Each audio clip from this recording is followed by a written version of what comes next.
Bueno, eh, como ustedes ya saben, el taller de cocina chilena y latinoamericana, ¿no es cierto? Además de ver lo que es la gastronomía de Chile, ve la gastronomía de diversos países. Y en un principio, este concepto de ver los análisis gastronómicos, ¿no es cierto? Y social gastronómico de cada uno de los países que íbamos a ver en clase, la idea era que lo hicieran ustedes a través de exposiciones, ¿ya? Pero obviamente, como no lo podemos hacer ahora, y en los talleres cuando regresemos vamos a tratar de maximizar el tiempo para dedicarlo a las preparaciones, vamos a obviar esa parte que tenían que hacer ustedes, la vamos a ver en forma de contenidos a través de las plataformas y después las vamos a evaluar como una prueba, ¿ya? Entonces,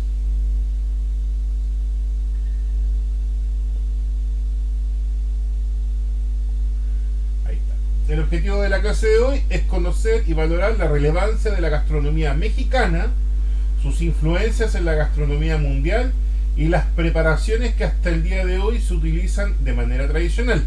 ¿Ya? La gastronomía de México, historia e influencia. Nosotros hemos mencionado un poco de esto en el ramo de materias primas, pero ahora lo vamos a ver quizá un poquito más preciso. ¿Ya? Deriva principalmente de la experiencia del México prehispánico con la cocina europea, principalmente la española, entre otras. La cocina mexicana ha sido influenciada y ha influido a su vez a cocinas de otras culturas, pero las principales influencias que tiene la gastronomía mexicana son la española, la francesa, la africana, la del Oriente Medio y la asiática. Es testimonio de la cultura histórica del país. Muchos platillos se originaron con el México prehispánico y en otros momentos importantes de su historia.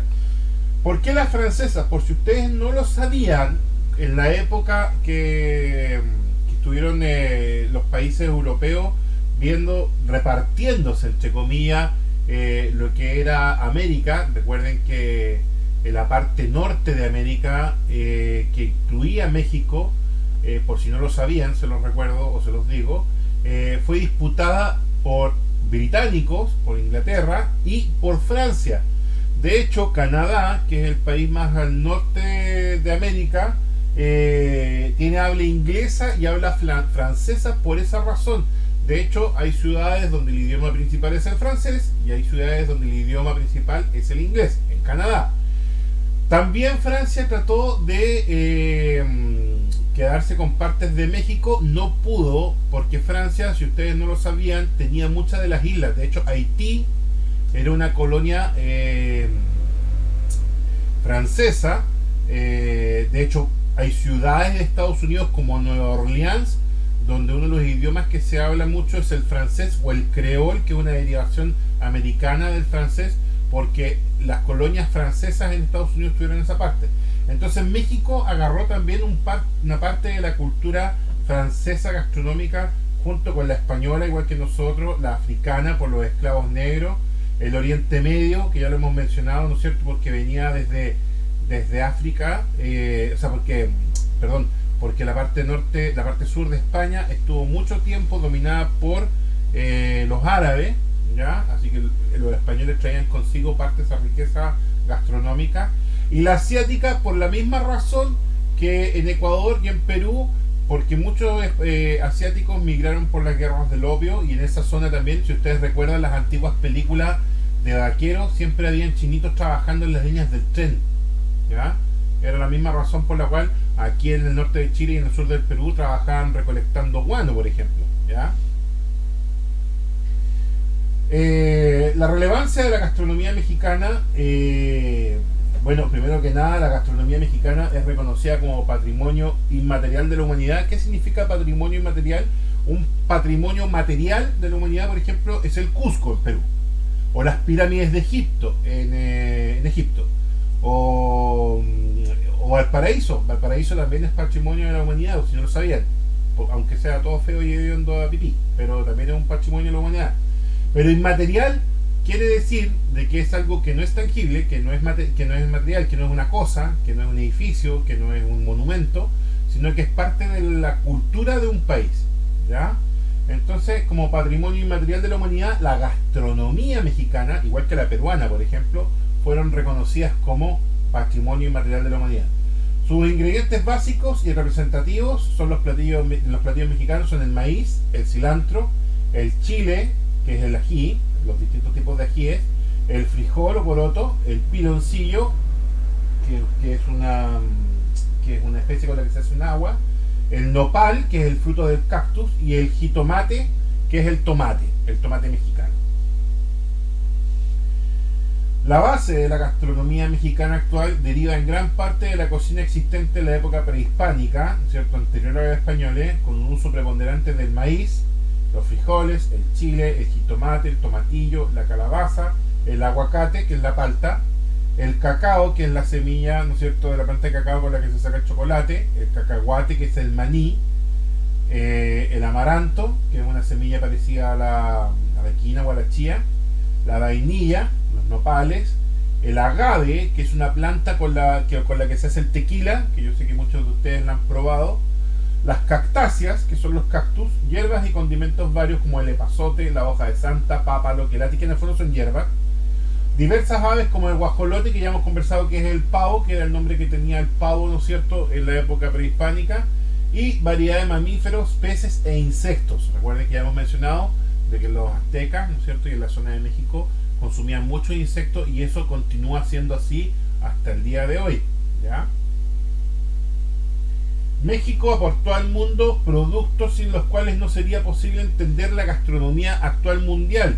Por ejemplo, el maíz, el choclo, los frijoles, los porotos, el ají, la palta, la vainilla, el cacao, más o menos lo mismo que había mencionado, el chayote, el zapote, el mamey, la papaya, la guayaba, nopal, tobaco, el tabaco, mencionó como el Homero Simpson, ese era el tomaco, compartiendo el origen con otros países de América, y el guajolote.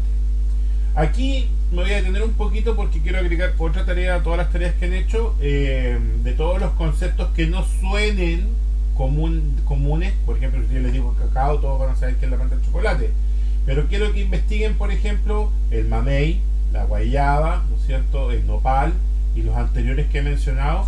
Eso los van a investigar como tarea y me van a hacer un glosario al respecto, ¿ya?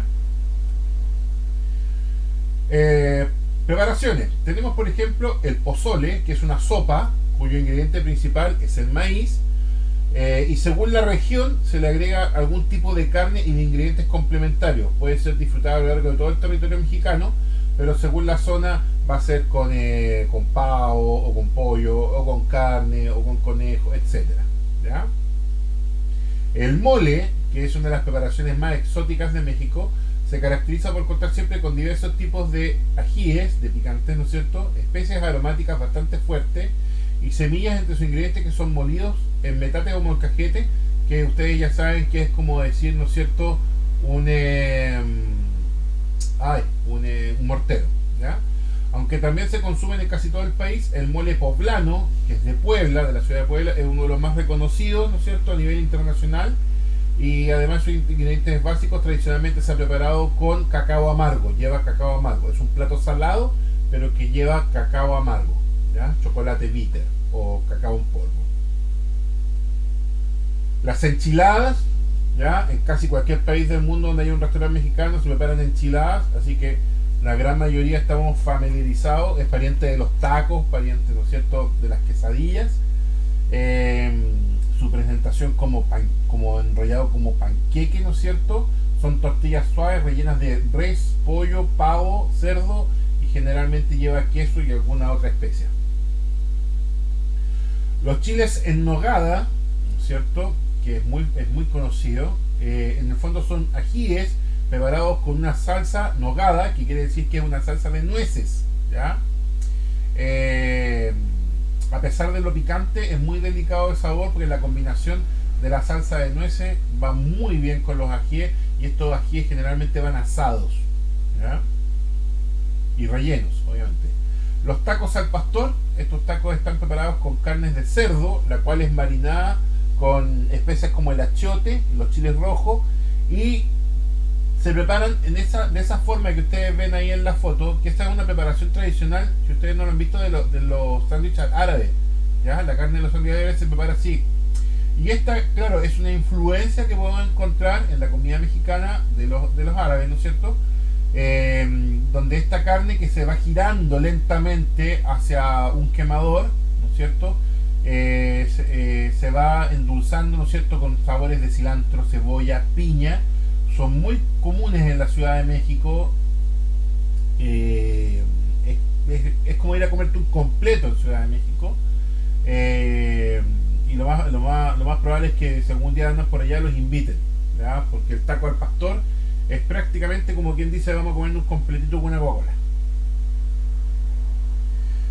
Eh,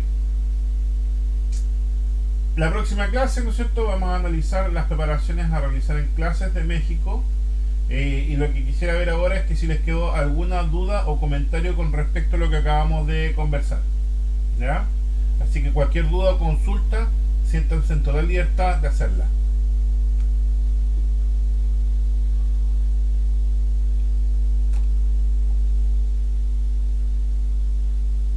Chicos,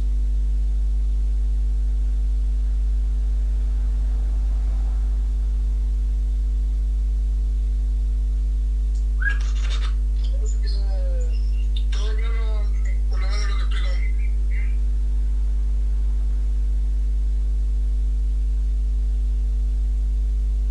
ya. Entonces, ¿estamos claros con todo?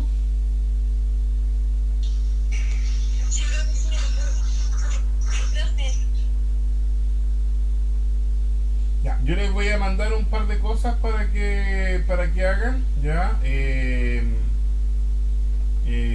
No es que lo vayamos a dejar hasta aquí, les voy a dar unas tareitas, pero vamos a